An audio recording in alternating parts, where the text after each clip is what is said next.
your boy Biggvon, and I'm chilling on the Ugly Money Podcast. Y'all know what it is. Check in, tap in, let's get it.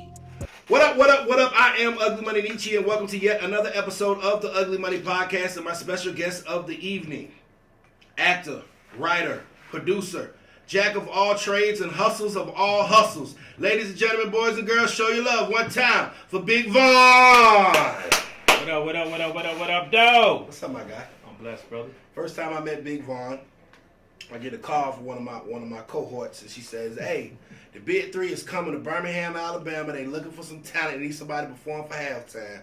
Here's his number." I commenced to drive from Atlanta to Birmingham because I remember I had a club in Anniston or whatever, and went to and performed on national television and met my man Biggvon. How does you seem to be a renaissance man of the industry? How did you meet Cube and get involved in the Big Three and all the other things that you got going on with him? I met Cube in 05, 06 down at the radio station in Detroit, Michigan. Wow. Spud, McKenzie, and Smiley was on the air then. Cube was on tour with West Side Connection, Dub C, Mac 10, and DJ Crazy Tunes, and I knew they was gonna be down there. And I said, I'm going to go down there and meet this brother, man, because I'm tired of saying I want to work with this man and meet him. And, I said it as a younger child growing up, and I kept saying it. So I rode down there. I parked my car in front of the radio station door, and I was playing my beats as loud as I can get. And my producers. So I got the attention of his DJ Crazy Tunes, rest in peace, man, my brother who actually plugged me with Cube. I was going through him for a few months, almost a year, before I got connected with Q. Of course, you got to go through the whole thing, the whole ring around to get to the main person.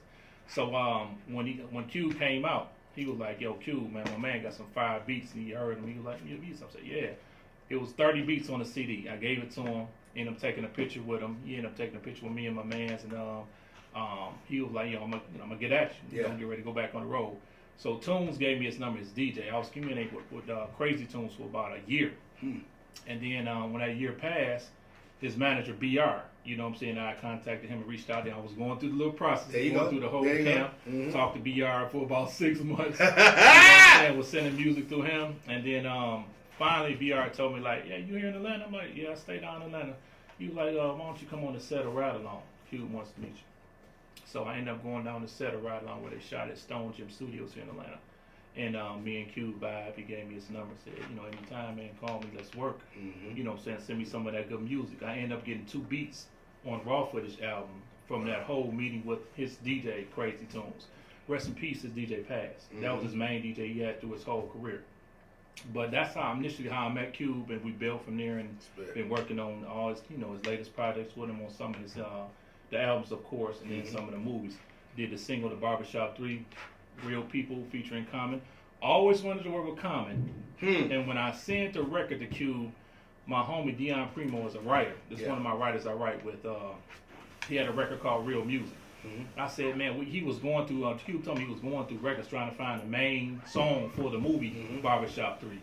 And I guess Universal played him like 30 records. They ain't have it. So when Primo sent me this record, I'm like, "Yo, this record's gonna fit this, man." I said, "I'm gonna pray on it." Prayed on it. I said, "Let me change the hook around." I said, "Let me change it around, rewrite it." And I said, "We call it Real People instead of Real Music." So he demoed it out, sent it back to me. I said, "That's it." Send it to Cube. Next thing you know, I talked to Cube. Cube was like, "Shit, I already put a verse on it. I'm gonna have a comment on it Saturday." I said, "What?" So I'm like, that was quick. Wow. So got my wish from working with Common through Cube, and Common was on the record, and that became a success. It was a single to the movie Barbershop 3, which was filmed back in, when was that, 16 or 17? And that was, one of the places I got with him. Then ongoing with, his albums. Yes, sir. Music on his last project, Everything Corrupt. We got 7 records on there, which is pretty much half the album. And that was a blessing in itself right there. I got my whole team on there. I managed 4 producers too. It's dope that, you started with just... Excuse me. Yes, ma'am. How you doing? Hey, what's up?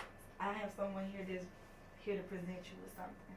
Well, tell them to bring it on. Shit, what we in. got? I didn't know I was getting a surprise. Oh, snap. Ooh. Oh, snap. We'll bring this over here so they can see this right here. Hold on, goddamn. Okay. Okay. This for you, man. My name is Hakeem. Let me introduce myself for you. Respect. My name is Hakeem. I'm a graphic designer from here in Atlanta, Georgia. You hit me up. You say you wanted me to bless you with a piece, and I did this for you. So, boy, you done pulled up on me with a beautiful one, man. Y'all get to zoom in on that beautiful face, brother. Thank you, man. Hey, let them know where they follow you at so they can get some pieces if they want to get some artwork from you, bro. For sure, that. So Instagram, Hakeem Pope, Hakeem. Last name Pope, Pope, all lowercase. Facebook, Hakeem Pope, same. Twitter. At 6Pope_. Y'all hit my line. I got y'all. Daddy, man, put that on the white couch, man. Yeah, put that on the white couch, man. Brother, thank you. I really appreciate that, man. And you put that skinny nigga filter on me, baby. Let's go. Let's go. Let's go. Y'all respect, man. Thank you, brother. Thank you, brother. So, you know, the thing about it is, I think the gem in that whole story is you stepping out on faith and believing in yourself to go outside that damn radio station from the beginning and believe enough in yourself to play your music that loud and to take that chance. You know what I'm saying? Not being scared of rejection, not being scared, and actually taking the process of going through the DJ to the manager, but knowing where you wanted to end up and eventually ending up there. And that's the gym piece, because sometimes people just want to jump.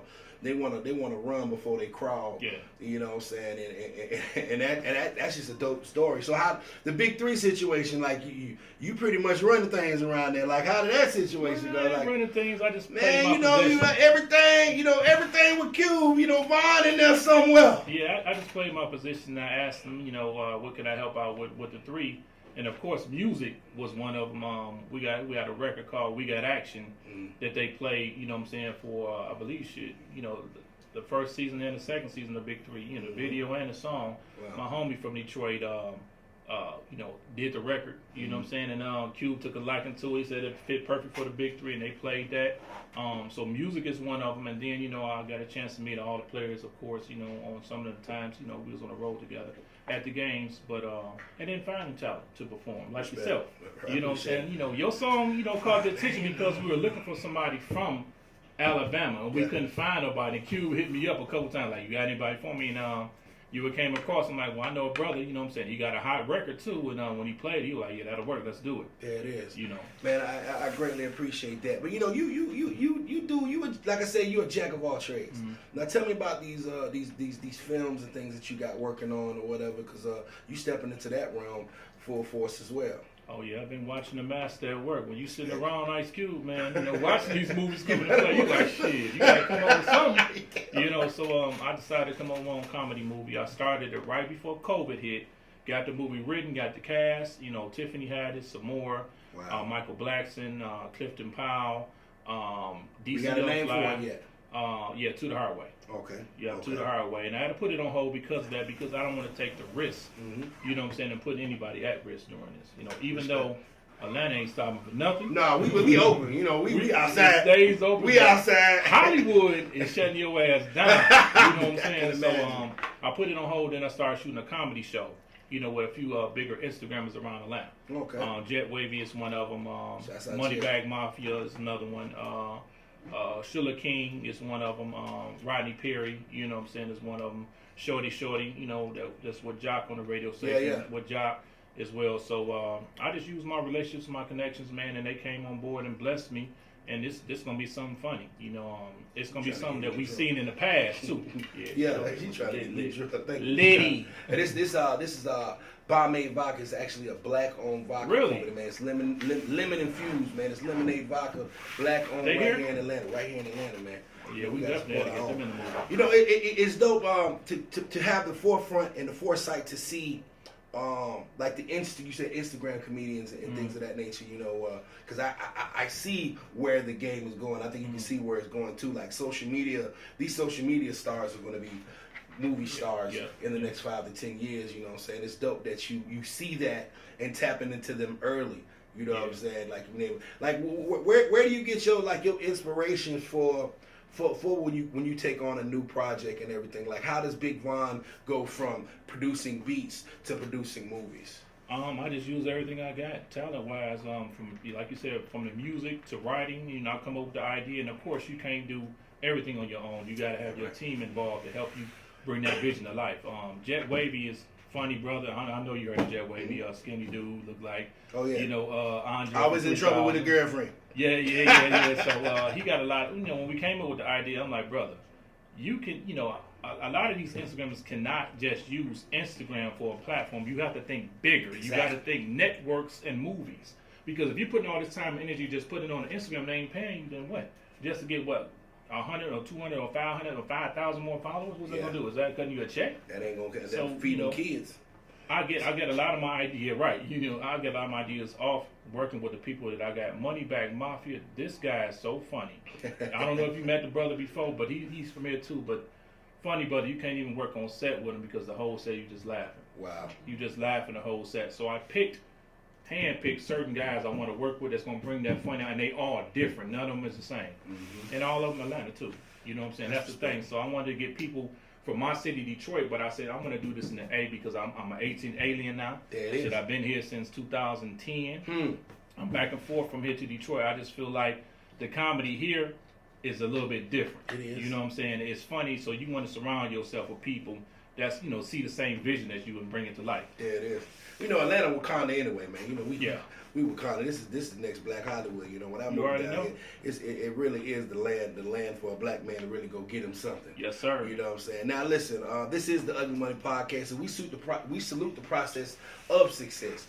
So I know, and you know, we all know what Biggvon is now, but I know during this time or whatever, there was some times that the road got dark. Yeah. There were some doors shut in your face, and sometimes people told you no, and it seemed like things weren't going the right way. Please expand on us of how you might have went through some trials and tribulations and came up out of that. Man, I ain't been through so many trials and tribulations. If I told you my whole life story, it's a movie in itself. Nigga been shot twice, been stabbed 8 times, been jumped by 20 more scratches, you know, but it's a blessing because one thing about mamas and grandmother, them prayers, boy, them prayers will bring you out of, because I was surprised. Yeah, and I've been robbed. You know, I never thought I'd be robbed because of your so quote-unquote stature or who you are. Even if you toting around pistols, that don't mean nothing to some of these people out here today. They'll still get your ass. So when that happened to me, God wanted me to see, like, you can be touched, nigga. You're not Superman. You know, and I said, I had to sit back and think, like, damn, okay. When that happened to me, that opened my eyes up, and I just stopped everything I was doing in the streets. Wow. I haven't did anything, you know, illegal in 15 years, and I devoted all my time into bettering myself as a man and maturing and putting God first in everything that I do. So when I started doing that, everything that I learned street left from me, and I started doing everything legal. So now what I do is all my investments, I make sure my team is eating from them. Come on. You know what I'm saying? Same thing you doing, brother. I've been watching them. Same thing Ugly Money I've been doing. I've been watching them too. Hey man, so, I learned from the best, baby. So yeah, you want to be able to feed your team, because if you don't, you can get haters from out your team. They'll watch you from the side and hate from afar. You know what I'm saying? You know, you think they're good for you, but everything that's good for you is not really good. So you have to watch who you bring in your circle. You got to watch who around you. In the dark times I didn't turn to liquor and drugs, man. I turned to God and I prayed. You know, I went in my closet and prayed, and I came out and I said to myself, and then my father just passed, 3 weeks ago, and I had to bury that man. That woke up a lot. That woke up a lot in me too, because us as men, we don't show our feelings. We don't express it. You know what I'm saying? Especially black men. Yeah, we don't. You know what I'm saying? So when it hits you, you can be driving to work or driving to your show or doing whatever, and you'll ball out right there because you didn't get it at the funeral, or you didn't get it before that happened. You know what I'm saying? Right. So it'll hit you like a ton of bricks, and it hit me like that twice. And it hit me like that the night of my birthday. My birthday was last week too, and I had to sit back and take a breather because the man that helped bring me in this world ain't no longer here. So I got my mama here. So you got to be thankful that you have a parent or both of your parents still here. Thanks. You know what I'm saying? So it really woke me up, man. My dark times, I turned to prayer and just building myself and maturing and being a better man so I can help others. A lot of people be in this world and wake up like zombies. Don't know what they doing or how they doing or how they getting it. And that's how they walking through the whole day like a zombie. So you got to know your purpose in life. If you don't have a purpose, you ask God what is your purpose so he can reveal it to you. You know, and a lot of people don't know how to do that. Some people don't know how to pray. But if you know God, he going to show you. If you do have a purpose, it's going to get shown. But you just can't walk around not knowing nothing to do. You know, unfortunately, sometimes people don't never find out what they want to be when they grow up. That's true. You know what I'm saying? And I always told people, you know, if you got a job, when you get off your job, when the first thing you think about doing when you get off that job at 5 o'clock, that's what you should be doing in your life. You know what I'm saying? Whatever makes you the first thing that you want. If the first thing you think about is sex, then you need to be a porn star. If you know what I'm saying? If you think first thing you think about is rap, then you need to be a rapper. Yeah. First thing you need to think about playing the game, then you need to go design some or be a professional video gamer or whatever. You know what I'm saying? But finding your passion and turning it into your career is the most. It makes it going easy to work, you know what I'm saying, or whatever, and you have definitely successfully done that, where it seems like, everything that you were into or passionate about or wanted to do, you just kind of went full force into it. Oh, yeah. You know what I'm saying? And some people, it may be a little intimidating, you know what I'm saying? Because dreams sometimes seem so far-fetched. Like me coming from Virginia, the area that I came from was a country rural town. And if somebody would have told you that I was going to be an A&R and be in the entertainment industry, coming from this town with no stoplights and my next door neighbor a mile away, I told you, it's lying. But it was always that dream. And something, some of us, some people never wake up from that dream to wake up to go make it happen, you know what I'm saying? So I definitely got to salute you for waking up from the dream and making it reality. And and having the cojones to go after it, and then switching the hustles, you know what I'm saying, to the point of expanding into films and things of that nature. Now, what can we expect next from Biggvon, man? Because you got so much stuff on the horizon. Definitely my comedy show I'm working on. I'm about to do season 2 on that. Shout out to HD Facts and shout out to my whole staff. Jet Wave, all the other comedians I got on board. My movie I put on hold, but things look like it's starting to open back up, so I'm gonna get that back started. Well, you ever need like a security guard type or whatever, I'm available. No, I'm gonna put your whole show on it. I'm gonna put your brand. Let's go, baby. You ain't playing no security guard. Here's the thing about black men. Talk about they do not cherish when they have somebody else around them that's doing the same thing or doing better. Amen. You surround yourself with people that's doing better so you can be better. So when you got a brand, you don't put that man in a position, oh man, you're going to be the bathroom attendant in the movie. Why would you do that? That man is like a bathroom attendant.